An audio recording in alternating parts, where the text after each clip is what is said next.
Hello friends. Today we are going to talk about research methodology, which is the fourth subject of Masters in Public Health of first year. And as you know, like research as well as biostatistics are very important in order to get an empirical mindset. It is very important to see the things in different perspective, and these subjects are going to help you in a lot of ways in order to excel in your career. So henceforth, research methodology is very important, as not as only as a subject but also in order to develop a critical sense of thinking. So when we start with the topic now, we will be first talking about research in general, and then we'll follow with health research. So what is a research? Research is basically a systematic collection, description, analysis, and interpretation of data. So as you know, the last 70-80 years, petrol was the most important thing in the entire world. So, and in the current times, data is the next gold mine industry of the entire world. So henceforth, data analytics is a very important concept, because it will give you a lot of insight into the new knowledge. And henceforth, any systematic collection, description, analysis, and interpretation of that data in order to solve a problem is what research pertains to. So as far as health research is concerned, it is the process for systematic collection. So there's a process that has to be followed in order to collect that data, and you have to describe that data. Okay, so it is a systematic collection, description, analysis, and interpretation of data that can be used to improve the health of the individuals or groups. If you remember that in the fifth subject, that is the health systems, we talked about like what is a health system comprised of. So we discussed about like there are people, there is basically infrastructure, there's inventory, you have an organization, you have a health intelligence. So when we talk about a whole system in general and how they are utilized in order to improve the health of the individual or a group or a population as a whole, is what health research pertains to. So when we talk about health research, it can be broadly defined as a generation of a new knowledge using the scientific method to identify and deal with the health problems of whom? The population. Therefore, it can be defined in other words as the interpretation and analysis of the data which is used to improve the health of the individuals as well as a group in general. So health research is not only limited to the biomedical field. As we go further, we will see that which all are the areas where health research is very important. So other fields of science has contributed to the improvement and the development and the understanding of the other types of health issues. So what are the qualities of a good research? Before doing any sort of health research, we should know what are the attributes of a research. So it involves planning. So there is a saying, plan well before execution and execute the plan well. So planning is intricate to do a good research. How I am going to proceed, what is my strategy, from where I am going to get the sample, what should be the sample size, what are the inclusion and the exclusion criteria of the sample. So it requires a whole lot of planning. What sort of a data set I am going to use, what sort of a research I am going to do, and then what sort of a data collection methods I am going to use, what are my tools. So before doing any research, you require a good planning. Similarly, what is the accuracy in data collection, how sure I could be in collecting my data, okay, so that there is no biasing. So and then one of the most important other things is from where I am going to get my funding. So a good research will pertain to all these things. And similarly, ethics is also a very important part when I'm going to do a good research. So when we talk about a good research, it will include all these points. Similarly, there are attributes or qualities of a good researcher, of a good public health researcher. So what are those attributes of a good public health researcher? Or tomorrow you want to become a good public health researcher, what all qualities you should have? You should have a good knowledge, you should have good technical competence. For example, if you have a good understanding about economics and you have a good understanding about the health system, then you can utilize the understanding of economics into the framing of the health policies. Okay, similarly, you should be enthusiastic, you should love your subject. Okay, and then you should have a critical thinking. You should be able to see the things or view the things and able to correlate the things in various perspectives. And similarly, communication is also very very important attribute of a good public health researcher. So as far as the ethics is concerned, we should know like a good research ethics. Okay, or I would say in any of the health research, ethics has to be maintained. So what is ethics? It is basically the guidelines which is being used for conducting or a responsible research, or in other words it could be labeled as it basically educates, guides and monitors the public health scientists to conduct research so that it ensures a high ethical standard. Okay, it should have a high ethical standard. So there are various research committees that had been constructed so that they review and approve the research. Okay, it should not play with the life of the people, it should not harm the people. So we will come to the various principles of health research, and where the ethics are very very important. So as you can see on the slide, ethics are basically the principles of right conduct. So here right conduct is very very important. So what are the general principles or ethical principles for conducting a good healthcare research in a healthcare system? So it is basically, yeah, the non-maleficence, rule of non-maleficence. What does non-maleficence means? Like it means do no harm to the patient. Like if you cannot improve a patient, you cannot benefit a patient, you have got no right to harm the patient. So rule of non-maleficence means do no harm to the patient. Similarly, rule of beneficence. What do you mean? What does beneficence mean? Beneficence means do good to the patient, benefit the patient. Okay, similarly, you have to respect the confidentiality and the privacy of the patient. What is confidentiality? Confidentiality is basically a set of rules that limits access to the information discussed between two people. Here, who are the two people? It is the researcher and the participants. In case of in clinical practice, it is the doctors or the patient. So you have to maintain that it is a secret between two people. You should not disclose it to other people, which can break the trust. Similarly, privacy in research is also very very important, because it is basically the personal information which the other person is giving. It should be kept anonymous. Okay, and you should not risk their identity. So all these factors. And similarly, there should be an element of justice. You should not ill-treat people, and there should be an informed consent from the patient.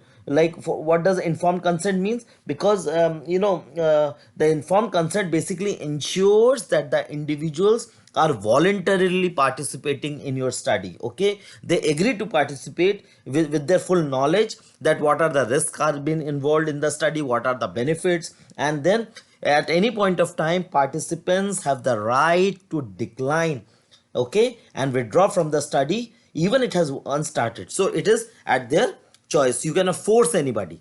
So with this we comes to what are the various drivers of basically doing a health research. So as you can see from the slide, there are 4 drivers. It can be driven by curiosity, it can be driven by needs, it can be driven by profit, it can be driven by opportunity. So let us discuss one by one.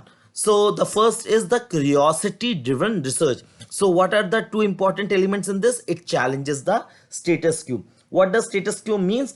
It means that any goal, the goal of any research is basically to explore the notion that how public health might be practiced. So there's one way of doing the things, but whether this is the only way of doing the things, can't you do it in a better manner? So it always challenges the status quo. So the main goal of challenging the status quo is to explore the notion that how public health might be practiced as opposed to how it is currently practiced. Okay, so and second is most important aspect is it enhances the body of knowledge. What is knowledge? Knowledge is basically it is made up of scientific, personal, aesthetic, and ethical ways of knowing. So these four elements are very important when you talk about knowledge. So if the knowledge is generated with with too great a dependence on one way of thinking and knowing, then that knowledge is basically representing one particular perspective. Okay, so the researchers cannot claim to find the whole truth, and henceforth when when your research is basically curiosity driven, you see the problem and the solution in from multiple angles. So it enhances the body of knowledge. Similarly, the second drive for the research is need. Okay, so what are the needs? So one need is basically like we will discuss this thing in terms of the policymakers and the population. For example, all the policymakers, both at the national and the international level, would like to see that the research is driven by the people need, from the needs of the population. Okay, and they want to see whether there is a return on the investment that they are making, so that it decreases the disease burden on the people. Okay, for example, the health of a population is the asset of a country. Okay, now the real magnitude, if there's a relative magnitude of the health problem, and the health problem is big enough, then definitely it is going to affect the country in terms of its economy, in terms of their growth, in multiverse manners. So the research is driven in order to understand those issues and in order to find out the solutions for the issues. Now, for example, in the current times, corona has devastated the economy of of the countries around the world. At present, there are more than 210 countries which are affected from corona. Now, corona has affected the economy of both the developed as well as developing countries. However, the impact in the developed countries is very different from the impact in the developing countries. Okay, so the needs are very different, and henceforth the solutions has to be quite different. In terms of health, yes, it has to be the same, but in terms of economy and the impact, it might be very different.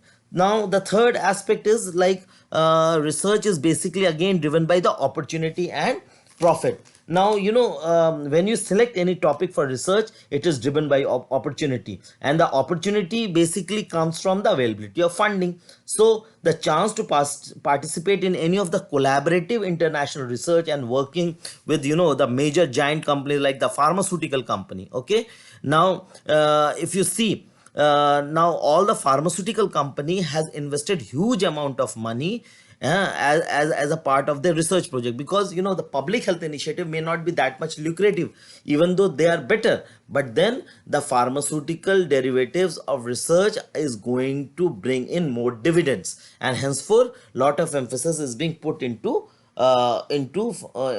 profit making. Okay, so these are the various types of aspects which drives research.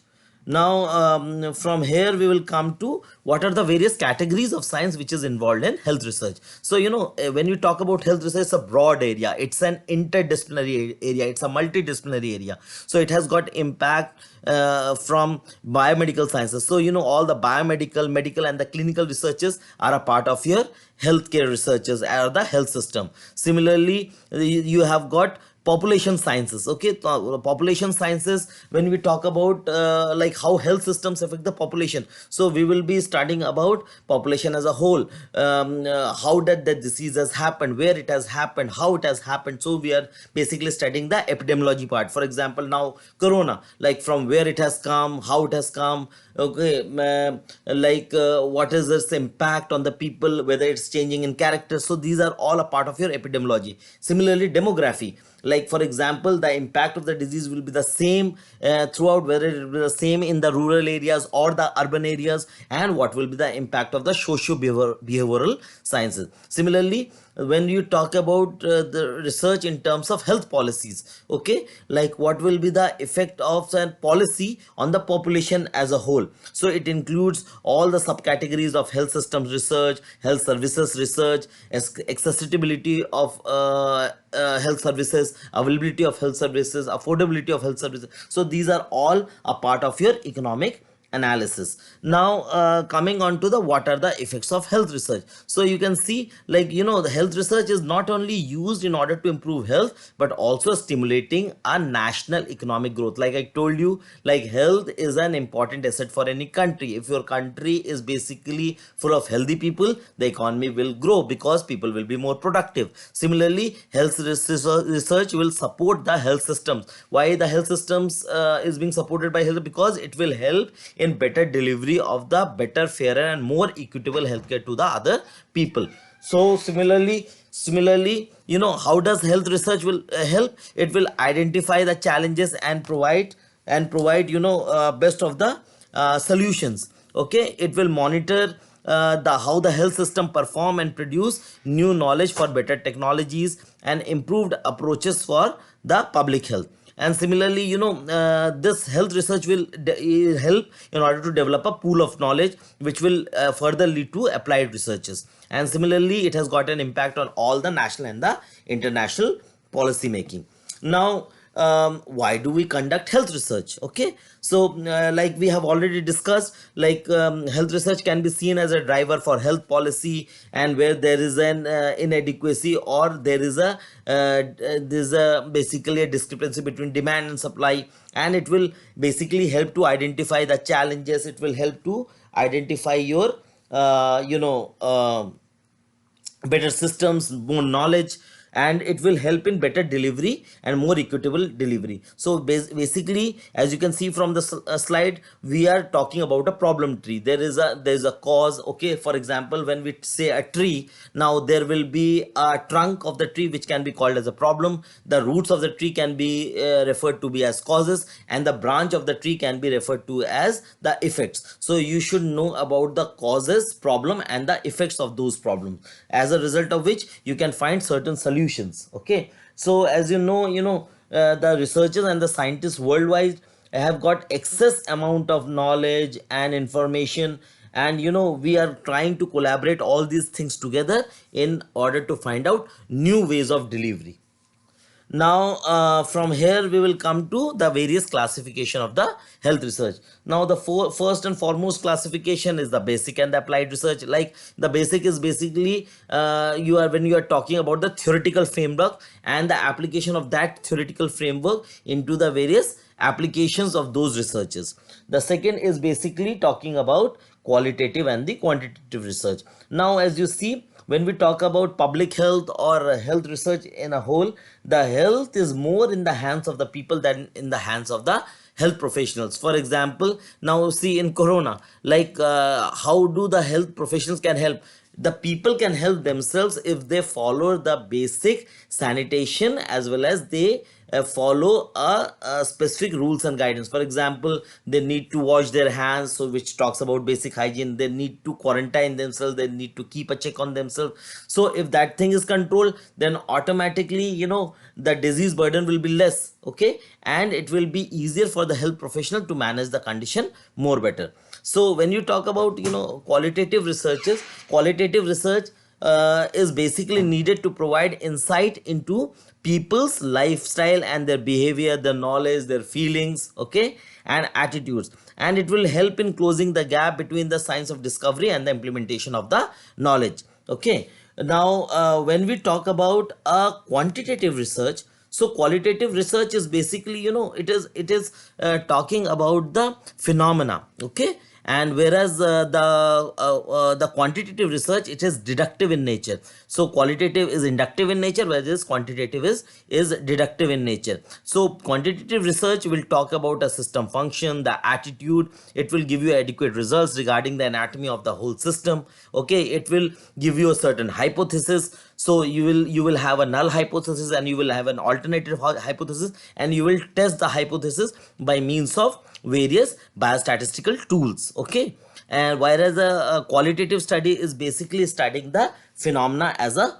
whole. So from here we will, another way of classification is basically positivistic and a phenomenological research. Now positivistic research is basically, again, when we say positivism, now positivism is basically a process where the evidence rooted is basically is objective reality and gathered basically directly or indirectly through a human senses. Okay, for example, when you give the various empirical evidences like heart rate, like leg length discrepancies, so these are quantitative terms. Okay, when you talk about the incubation period of any disease, so these are all quantitative terms. So here, it is basically quantitative, it is objective, it is scientific, it is experimental, it is hypothesis testing. Whereas phenomenological, on the other hand, basically here the person wants to have a subjective phenomena, it is humanistic. Okay, so when you talk about a phenomenological study, it is a phenomenologist is one person who tries to understand the social phenomena or the human activity from the point of view of the person being studied. And the purpose of research here, whether you are doing a phenomenological study or a positive study, he or she will actually push the direction in which he or she wants the research to be carried. For example, when you do a study from a phenomenological point of view, the research purpose is directed towards describing, explaining, interpreting the human behavior. Whereas when you are doing any research from a positivistic point of view, you are basically trying to test or verify a cause effect relationship. Then the other type of research is basically an action research. Action research is basically an approach which is used for improving the condition and the practices in a range or in a healthcare environment. Okay, so it is a type of research, and it is not a type of a specific methodology. Here basically the researchers work with the people and for the people. Okay, and they are trying to generate solutions to the problems identified by the people. So it is being worked within a community. When you talk in terms of health economics, now health economics, basically, it is not about just cutting cost. In economic evaluation, it is all about opportunity cost. So it will give you a logical framework which will help you to reach conclusions which are the best way of allocating the resources. Okay, for example, when WHO works closely with the national governments in order to provide economic data on the burden of the disease, the cost effectiveness of vaccine and the projected implementation of the immunization programs will play a very, very important role in understanding the implication of those researches. Similarly, policy making, okay, is very, very important, and in order to make a policy you need to gather data from the community, because it will help to develop a scientific critical attitude. And similarly, policymakers, particularly working in the developing countries, may not be able to appreciate the contribution which the research is making, because they will see, there's a lot of money that is being required in order to gain certain knowledge which they can't afford. So in a time where there's a transdisciplinary research which is encouraging the collaboration and creative solving approach, so evidence based practice is being used more in order to understand the concepts as a whole. And henceforth, the knowledge transfer and exchange is particularly vital in all sort of public health researches, because the knowledge of one aspect can be fragmented, then the research proliferation can be immense. Henceforth, if you take a bad decisions, the implications could be huge. And the fourth type of researchers could be your participation in your pharmaceutical company, because like I said, like here nowadays 30% of the researchers in the pharmaceutical is been allocated of the budget is being allocated towards research, because they are a part of clinical research and development. For example, now again with corona, you see a major part is being given in order to develop the vaccine, and unless and until the vaccine is coming into the market, nothing can be said normal. So in nutshell, these are the various research categories. You can use researchers for your professional resources, for your medical information, for advocacy, for for the communities, in order to gain better knowledge and in order to help the communities with mortality and morbidity questions, for the burden of disease, for disability, lifestyle indexes, for the magnitude of the health problems. Thank you so much for giving a patient hearing, and you can all write to us and on the website below, as well as the email ID. And we look forward to meet you soon with the next chapter. Thank you.